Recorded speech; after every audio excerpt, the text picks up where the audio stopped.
कण कण में भोलेनाथ आपका ही वास है।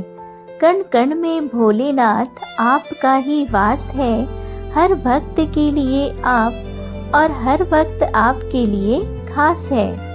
हेलो फ्रेंड्स, जय Shri Krishna, Radhe Radhe. Welcome back to my channel. हर बार की तरह बहादुर राजा विक्रमादित्य बेताल को पकड़ लाने के लिए एक बार फिर शमशान की ओर गए और जैसे ही उन्होंने बेताल को कंधे पर उठाया, बेताल कहता है, राजन, रास्ता काटने के लिए मैं तुम्हें एक कहानी सुनाता हूँ, लेकिन कहानी के अंत में अगर तुम बोले तो मैं तुम्हारे सर के टुकड़े टुकड़े कर दूंगा और उड़ जाऊंगा। बेताल ने कहानी शुरू की। एक बड़े राज्य की राजकुमारी अनुपमा रूप और गुण की मूर्ति थी और उसकी सुंदरता की चर्चा चारों दिशाओं में फैली थी।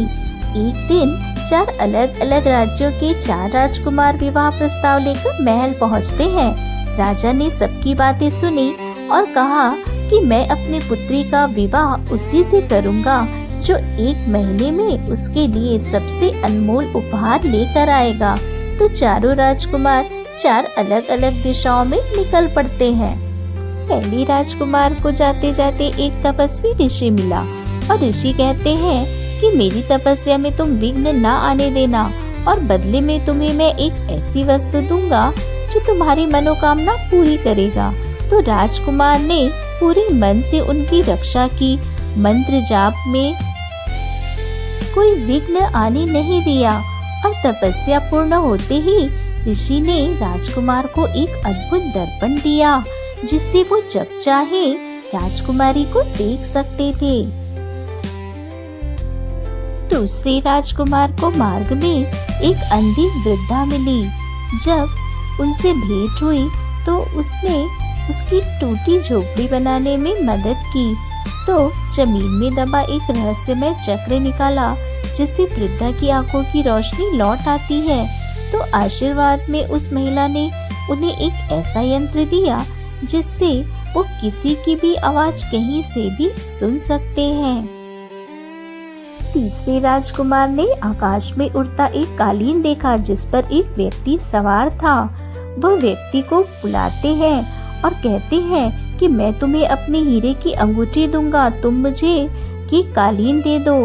पर वह व्यक्ति हीरे की अंगूठी लेकर राजकुमार को धक्का देकर उड़ने लगता है, लेकिन राजकुमार ने भी फुर्ती दिखाई और कालीन का एक छोर पकड़कर आकाश में उड़ने लगते हैं। तभी कालीन पर एक जहरीला सांप आया और राजकुमार ने उस सांप से उस व्यक्ति की जान बचाई। उस व्यक्ति ने खुशी खुशी वो कालीन राजकुमार को गिफ्ट कर दी।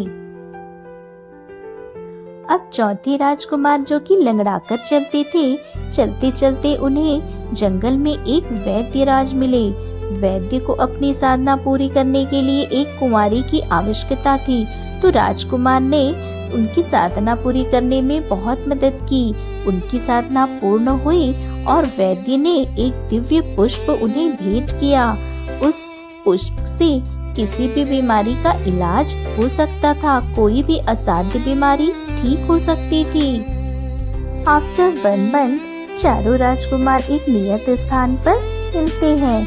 पहले राजकुमार ने दर्पण में देखा कि राजकुमारी तो गंभीर रूप से बीमार है। दूसरे राजकुमार ने यंत्र से सुना कि राज्य वैद्य कह रहे हैं कि अभी कोई भी औषधि काम नहीं कर रही।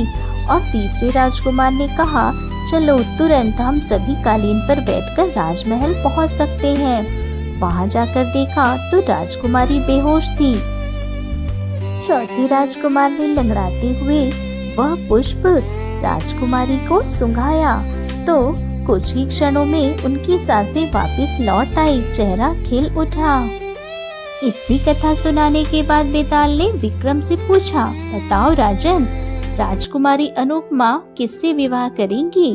पहला राजकुमार जिसने खतरे की खबर दी, दूसरा जिसने उसकी आवाज सुनवाई और तीसरा जिसने सबको वहां पहुंचाया, या फिर चौथा जिसने उनकी जान बचाई?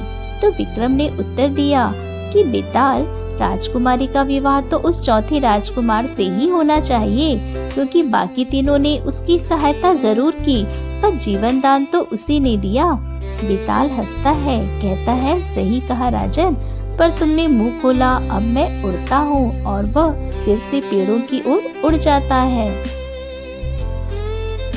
विक्रम बेताल की ये इंटरेस्टिंग कहानी अगर आपको पसंद आती है तो हमारी वीडियो को लाइक कीजिएगा, चैनल को सब्सक्राइब कीजिएगा और फैमिली फ्रेंड्स के साथ शेयर कीजिएगा। और हाँ, प्यारा प्यारा कमेंट भी जरूर कीजिएगा। Thanks for watching.